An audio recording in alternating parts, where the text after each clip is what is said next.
So I've probably already kind of indicated I'm a jack of all trades. I like learning. I like many different environments. Family practice is critical in the military. On the outside, we've become kind of gatekeepers. In fact, I think family practice outside of the military is a dying breed. I think we're ultimately going to be replaced by physician assistants and nurse practitioners. In the military, though, we're the most coveted asset around. We can do minor surgeries, we can go into any kind of environments, we can treat children, we can treat pregnant people, we can treat active duty people, we do lots of musculoskeletal care, injuries and illnesses. We are the perfect fit for military medicine. And so we are plug and play. They put us all over the world. We get all kinds of opportunities. And something I haven't said yet, the military really does let you design your own career. If you want to be overseas, if you want to do new and exciting things, if you want to be associated with high performance aircraft or any other kind of operational medicine, military lets you do that. If you can think of it, you can do it. Nobody said, hey, there's an experience down in South America where you can go off-roading through the Amazon for 2 months, want to go? I thought of that. I presented it to the military. I said, hey, you will benefit if I get advanced surgical training in austere environments. And then my professors all said, oh yes, we want you to know how to do that. We'll see you in 2 months. And then I got to go to South America and hang out in Ecuador. So it was great. It does, and it makes it more challenging. So not only is our patient population constantly changing, our provider population is constantly changing. We're going places also and moving around the country or around the world just as the rest of the active duty force. So that does present unique challenges. For me, what that means is I want to solve this patient's everything I can for this patient on this visit. It's the true patient-centered medical home model. I want to take care of my patient to the best of my ability because ultimately maybe it's the same patient is going to be the one pulling me out of a burning Humvee when we're both deployed together.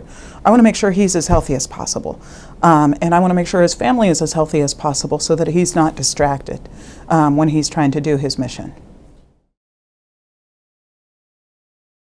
It's definitely a factor. One of the things that I would point to as far as our active duty population especially, but our dependent population as well and our retirees, we are a population that doesn't want to be sick. We want to be well.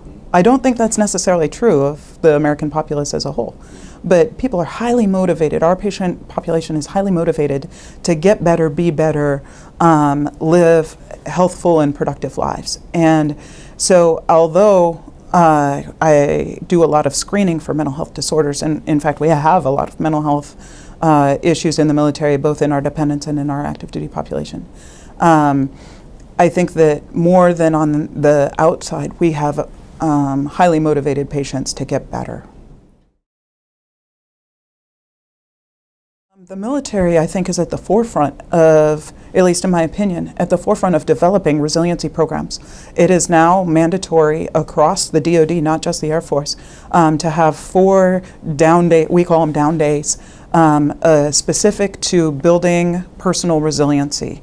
And there's 4 pillars of resiliency to include physical, mental, emotional, and spiritual.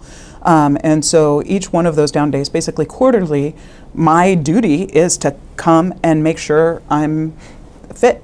And so the whole base goes and plays flag football and water gun fights and a host of other fitness type activities to help build that camaraderie and help build that resiliency.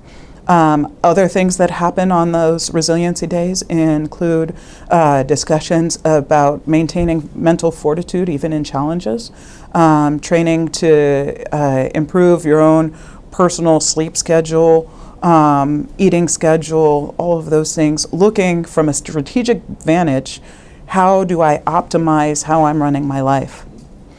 And I don't know any other organization that tries to help its employees become more healthy in that way. As a physician, I look at what's unique to a specific patient. So pregnancy is unique to females, but I look at any medical condition that's unique to that specific individual.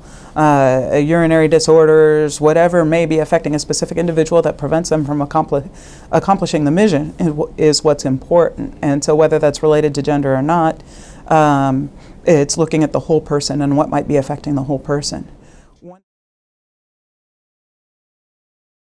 It does. It's something that is one of my primary questions. For active duty members, I always want to know how close are you to your fitness test and how are you doing in your military fitness training? How close are you to a deployment? Are you coming up on a deployment or are you just getting back from a deployment? And then with families, I ask them, do you have any family stressors right now? To include, is your spouse deployed, or are they on night shift, or are they on changing shifts where you never know when your spouse is going to be home? How is that affecting you at home?